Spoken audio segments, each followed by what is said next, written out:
Chef Becky, I am so excited to have you here. I'm very excited to be here. I can already smell that you brought something for me. I did. I have to bring food everywhere I go. Do you really? Yeah. People must love you. They love and hate me sometimes. It's not always Burgerville, but I feel like I could smell something that I'm very familiar with. I feel like it could be maybe Walla Walla onion rings. So it's that time of the year, people. For people who don't know, tell them what Burgerville is. I mean, I know what Burgerville. I grew up with Burgerville, but for my East Coast friends, tell them the magic that is Burgerville. Burgerville is a Pacific Northwest local business. It's a small burger chain. It started in 1961 in Vancouver, and it really highlights locality and really kind of pulls from small businesses, farmers, and ranchers all over the Pacific Northwest. It's very unique because, I don't eat a ton of fast food. I have nothing against fast food. I mean, let's face it, fast food is really delicious. But just, I cook a lot and, I have kids and stuff like that. But from a very young age, we always get really excited about Burgerville because they have a seasonal menu. And so you can really get excited about Oregon strawberries or like when the Walla Walla onion rings are coming into season. I remember as a college student coming back and getting the onion rings because there was no Burgerville near where I went to college, but I would come into town and there was one in Beaverton at that time, and I would get them and I would always, whoever I was with, I would like, get your camera ready because you will not believe how big and how glorious these onion rings are. So I feel like maybe for the people who get to watch this on YouTube, maybe we show them what they look like. Oh, absolutely. We've actually had guests in line to order, and newcomers will be like, they're only giving you 3 rings. And everybody around them are like, they're huge. They're huge. You have to get them. They're the best. They're like knife and fork onion rings. They really are. They really absolutely are. So we did bring you some. Oh my gosh. This is so exciting. I wasn't expecting this gift at 8:30 in the morning, but I'm super excited. Well, let's open them up. Oh my goodness. So the people who don't get to see what they look like, look at the diameter of these things, and they're glorious, and they're made with Walla Walla sweet onion rings. Is that right? Yep. They are coated with panko? Yeah, they're coated with panko, so they get really nice crunch when you eat them. I always tell people, you bite into it, and then when you chew on it, you can like hear it in the back of your mouth. And it's just like that really glorious kind of a crunch. It's satisfying. Right. Well, this is not ASMR, but I'm gonna take a bite, and then I'm gonna tell a little story about these onion rings. So you can tell the story while I take a bite because, well, I don't know. Let's see. Well, I have 2 stories about onion rings. Okay, you tell the story. And I have a sister who, when I first started with Burgerville, told me she would come after me if I changed the recipe. She's like, they're the best onion. They're the only onion rings she'll eat. She's like, they're the best onion rings. Do not mess with my onion rings. They're fantastic. And I'm like, why would I mess with them? They are so glorious as they are. And I'm having them with the Country Ranch, which is fantastic, by the way. That's what I usually get. My kids had never had an onion ring. The first onion ring that both my kids have ever had was the Burgerville onion ring. So after that, every other onion ring, when we go places, when we go to like restaurants or whatever, they're always so disappointed. They get that little sad, little thin, little whatever, and they don't, or they get the kind of the fake onion rings, right, where they're all, I don't know what they come out of some sort of machine, but they're all exactly identically the same size. Oh yeah. So the funny thing about onion rings is, well, I think it's funny, is back in 2016 or so, I took a photo of my daughter Nadia at a Burgerville, and I had gotten an onion ring, and I framed her face in the center of the onion ring, and I just took an iPhone photo and I posted it on Instagram, and it was really cute, and I just posted it for fun, and I tagged Burgerville, and maybe like a year later or several months later for the next season, they had contacted us, and they contacted me and said, we love this photo, we'd like to recreate it for an ad. I mean, can you imagine getting a message like that, Burgerville contacting you and want to put you in an ad or recreate this for an ad? So anyway, we were invited, and this is how I met you. Yeah. We were invited to the Burgerville, and you came out, and it was like, meet Becky, Chef Becky. She's the executive chef, and you had just this you had trays and trays of like perfect onion rings, and people were going through and trying to find the perfect one for the photo. And we recreated this time with a professional photographer. It was so much fun. My daughter, it was such a special moment. Can you imagine as a kid to be like in an ad, and then afterwards the ads were in the Burgerville locations, and so all of her friends would go and they go, oh my God, there's Nadia, she's in the ad, and you guys sent a big poster and gave her all this Burgerville swag, and that was such a fun memory. She had lots of bragging rights there. Oh, I know. To this day, whenever we go anywhere, we have onion rings. We kind of do that, recreate that photo. And my son has never been in any ads yet, and he just kind of looks at his sister and he's like, ugh, her signature move. like you're killing it. It's like overkill. Like we've seen it all. Think of something else now, Oh, sibling rivalry. I know. And speaking of sibling rivalry, I just learned that you have 7. You're in a family of 7 siblings. Yes, there's 7 more of me. How? And your parents? These are all like natural children? Yes. Like I say, natural children as opposed to all from the same mom and dad. I mean, yes. What must have that been like? Loud, Very right? loud. Loud. And what was mealtime like? I mean, was it like going to camp? Like, was everything like buffet style? Like, kind of, yeah. Yeah, What? my dad made this giant dining room table yeah. because we could find one big enough that we could afford to So you seat all everybody. sat around this table. It's like the Last Supper. Once a day we sat around the table and we had a meal. Oh my gosh! And it was homemade. Did your family cook? Like you were there? Did you grow up in a household that like cooked homemade meals? Who did the cooking? Mostly my mom, until we were old enough to not chop her fingers off, and then she was Right. like, "I'm not cooking for you people by myself. You need to get Really? in here." And so we were always all in helping prepare the food. So you're always involved in the cooking process and stuff like that. Would you remember like maybe the first thing that you made when you were do you remember the first recipe or things that you made when you were a kid? My most memorable is making blintzes Blintzes. for the holiday season. Oh wow! Yeah, Is that your family background? I hadn't had a blintz until I moved to New York City, and there is this kind of famous place whose name escapes me now. Maybe the New Yorkers will tell me, but in the Lower East Side, and they were famous for their blintzes. And I didn't know when I moved to New York, I was super excited to have a blintz. I had this cookbook called the New York Cookbook, and I didn't know what a bialy was. And I wanted a bialy. I didn't know what it was, but I wanted a bialy. I wanted a blintz.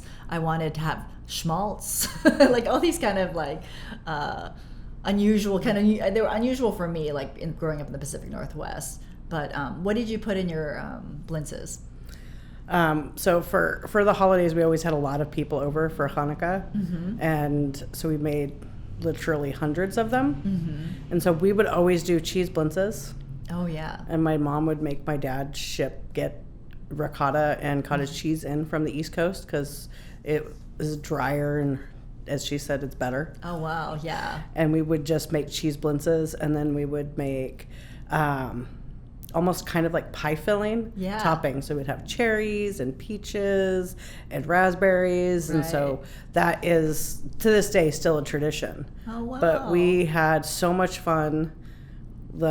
As many could fit in the kitchen as possible, like making the blintz leaves and rolling them and stacking them up on pans and getting them into the freezer so we could pull them out every single day. Oh, that sounds magical. I love them. I used to eat them at Vasilka. There was a Ukrainian restaurant in New York that I used to always get, and I would get the cherry topping, and it was people eat them like it's practically a dessert, but you would eat it with your main course, like you would eat it right next to all the savory stuff. You can, yeah. We don't. We have them for dessert. Okay, you're like, yeah. We don't. In our family, we've always done them with there's mostly you have the latkes and the applesauce, and then you have sour cream, and then you have the blintzes, and you put sour cream on the blintzes with the berries and fruit. And so that was always kind of like the thing we brought out at the end. If you didn't, people would make themselves sick eating all the blintzes and nothing else. Right. Oh my gosh. Well, and then your family must have been very good at kind of stretching the dollar too. I imagine it's so expensive to feed that many kids. as you know, through the teenage years. Especially, oh my gosh, teenagers eat a lot of food. Right. My parents, everything was made from scratch growing up. So that's really how they stretched the dollar. Right. Right. So they were hippies before the present day hippies were around. I was just talking to my sister the other day, remembering my mom would make bread that was very similar to an East Coast style bread called babka. Oh, I love babka. Yeah, so she would roll it with all kinds of different things inside, cinnamon, poppy seed, all kinds of stuff. And I remember her milling her own wheat. She milled her own wheat. Yes, she had a little machine that she milled her own wheat. And that she was smell, so hip before her time, right? Now that's the thing. It is. And I remember, going down and she was like, oh, we're going to make marinara. And we go down to the basement. We get the tomatoes that she canned.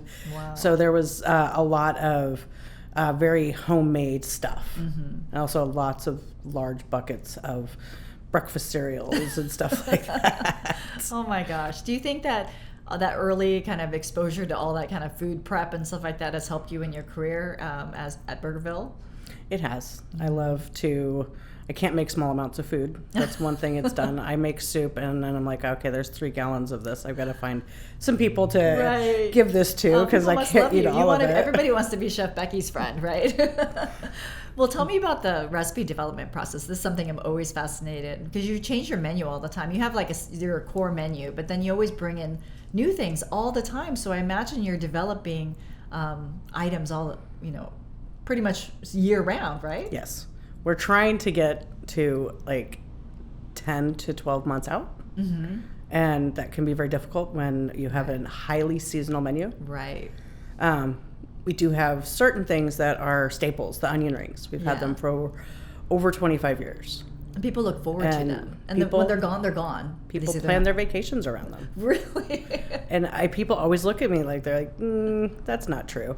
It is. Yeah. People plan their vacations to come through the Pacific Northwest so they can get either the Walla Wallas with the raspberries or the Walla Wallas with the marionberries. Oh my goodness. So it is those items, those kind of iconic items that we're always looking for, and we're always trying to kind of rotate in some new ingredients or a new yummy, delectable dessert item that we can make into a milkshake that is from somebody who is a local business owner or farmer. Yeah, I love that. I love that you highlight local makers, farmers, businesses, and incorporate that into your products. And you not only do incorporate them, you kind of tell their story too, like why you chose them, why they're uniquely special. And I'm sure that's not easy, but what an amazing thing to highlight these small businesses in that way, in such a big way. I think it is. I think it's one of my favorite parts of my job. Being raised in a large family, we were in a community, so the neighbors and everybody, we all looked out for each other. And I feel like that's just kind of followed me through my whole life. Right. So it is about always looking at your community in a different way and always looking at how you can help your community and how your community can help you. And that's kind of how I look at it with a lot of these vendors and people who we've got short-term relationships with and long-term relationships with, like the family that grows our onions. The Lacatis are fantastic people. I love that you just know the family, right? It's not even like, I would imagine like this giant enterprise, but no, it's like a family that grows. It is. Yeah, wonderful.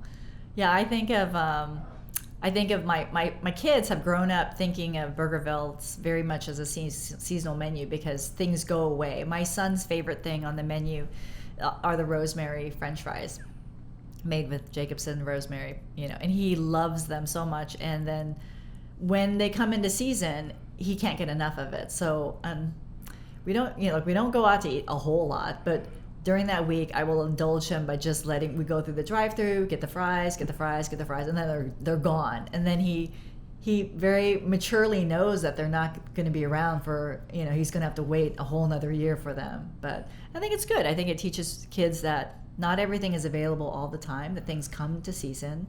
I personally get really excited when the strawberry shortcake hits. That's my favorite thing on the menu. It is delicious. Today's the last day. Oh, is it? Okay, well, I'll be there after we record this podcast.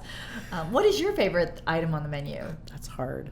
That's like asking what your favorite child is. I know, but I'm going to ask you anyway. What's your favorite item? My favorite item I mean, if we're going to go entree Okay, shake, yes. let's go burger shake Okay, fries. all right. If we do burger shake fries. So my favorite burger, it's split. I do love the number 6. I think it's delicious. I do love the grass-fed beef. I love the locality of it. The flavors are fantastic. I might be a little biased because I did create it. But the original cheeseburger is nostalgic. Right. Right? Yeah, It is classic. the nostalgic thing where, you know, we used to go sneak off to go to the mall, and we always went a little bit further, went to the Burgerville at Lloyd Center. And this is when I was a teenager. So it was always like, that was like that we would sneak that, and mom and dad wouldn't know we were doing Isn't it. that fun that you remember like going there, sneaking off and going there as a teenager, and now you're creating the menu there? It is a little I crazy. mean, what does your family think? They must be really proud of you. Like, They are. My nieces and nephews are huge fans. yeah, you To just say like the dole least. out gift cards everywhere you go. Yeah, my sister basically, she's like, Becky comes around, she's like, hey, hey, hey. I know. I would imagine. Yeah, I mean, because you don't have any kids, but you're surrounded by all your nieces and nephews and cousins and all that, right? We do have a lot of nieces and nephews, and they learn at an early age that French fries are amazing. And so they always have them in their hands whenever we go to Burgerville, and it's great for me because I can indulge them and get them some treats and feel good about it because Right. it is good quality Yeah. ingredients, and it makes me happy that they get to have like their first cheeseburger. And I was like, I remember when I had my first like original cheeseburger from Right. Burgerville. And so having that kind of experience with them and seeing that and seeing the spread all over their faces because they're tiny babies is Right, I is think- wonderful. Yeah, because I think in Burgerville, it's fast food, but it's also not. I think people have a perception that all fast food is like low quality, and it's not the case. Like we were mentioning the grass-fed beef. You were mentioning like I like the fact that you guys use Tillamook cheddar on the cheddar burger and just seasonal, local, farm fresh ingredients, which you don't normally expect that kind of thing, but it's really nice and it's regional too. I like that people look forward to coming into the Pacific Northwest when they're on vacation, and it's something that they can't get on the East Coast, for example. No, we had a little guy, probably about 8 years old. That's about 6 or 7 years ago. He sent a letter to us. His family had recently moved to Boston. He was a little upset because there was no Burgervilles.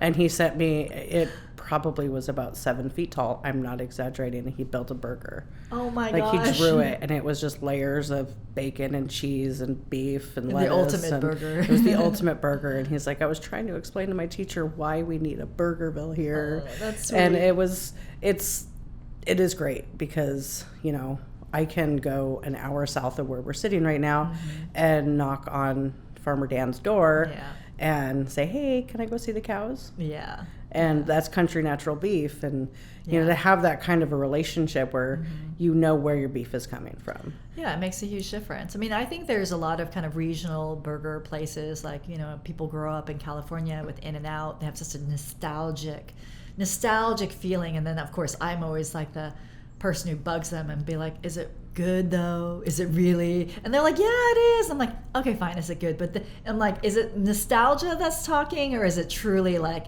are we talking about taste, or are we talking about nostalgia? But I feel like with Burgerville, you might get a little bit of both. It's taste, but it's also, nostalgic. I mean, I grew up with Burgerville. I remember, it's sad because the one I went to was in Beaverton. It was the closest one to me, and when I drive by that location, I still have like a ghost memory of it being there. I can visualize what it looked like, but it is my childhood memory that I remember that from. So, oh well.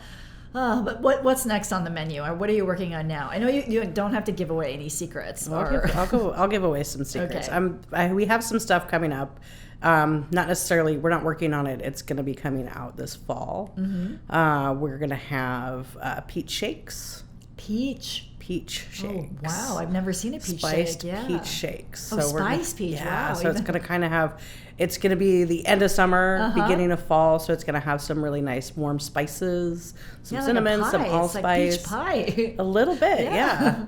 So we're going to have, you said strawberry shortcake was your favorite. We're going to do a Burgerville riff on a peach cobbler. Oh, wow. So that would it's piled layers of like really nice shortcake with the peaches and some ice cream. Well.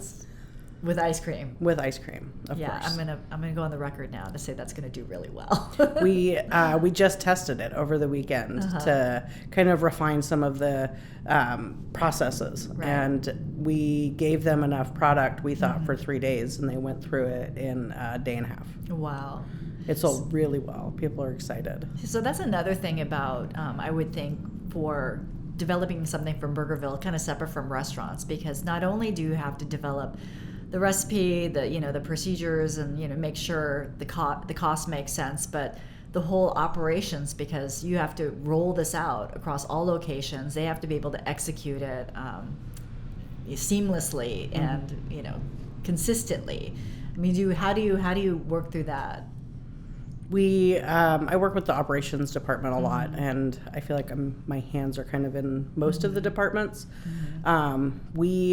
I create the recipes, we refine them for operationalization, and then we test them. We have a handful of restaurants that take all the product and they make sure that the execution works in our variety of restaurants, because not every restaurant is exactly the same. Okay. The footprint inside is just a little bit different, and how big the shake area is and how the ovens work and all those little tiny details. So we test it and we go through the process of them making it, and our guests love it because they feel like they're getting a little sneak peek, and they get it before everybody else. And so we use our crew in our restaurants to give us the feedback to make sure that it's going to work in all the restaurants. Not too complicated, not too, fits in the box, that kind of thing, packaging and all that stuff. Can you execute it with high quality and high confidence? Yeah. Which is really important for me. And where do you get your ideas?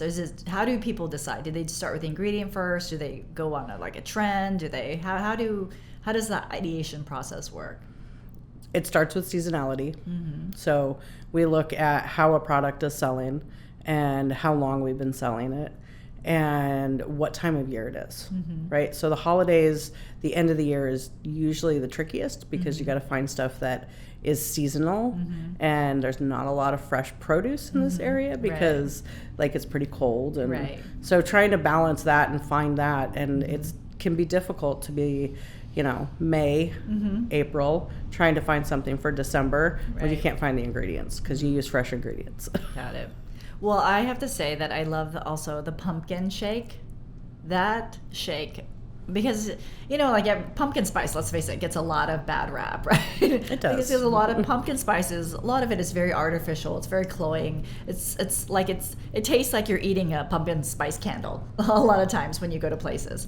But your pumpkin milkshake tastes just like pumpkin pie, in that kind of really real pumpkin, but with the spices and everything. It's probably my second favorite thing on the menu that you That's offer. awesome. But I want to talk burgers, because I feel like anytime I'm with a burger person, I'm like, what are some tips for the people at home when they're making burgers to make a really great burger? Because I feel like everybody can make a burger, but what can the average person do to take a good burger and really make it exceptional? I think that's a tricky question, because the way I make burgers at home for my family is very different from how I do it at work, for sure. Home burger. So burger. if you're talking about a home burger, 8 burgers. You wanna make the beef really be the star, right? So I always make it just a little bit thicker, and so it stands up really, really tall.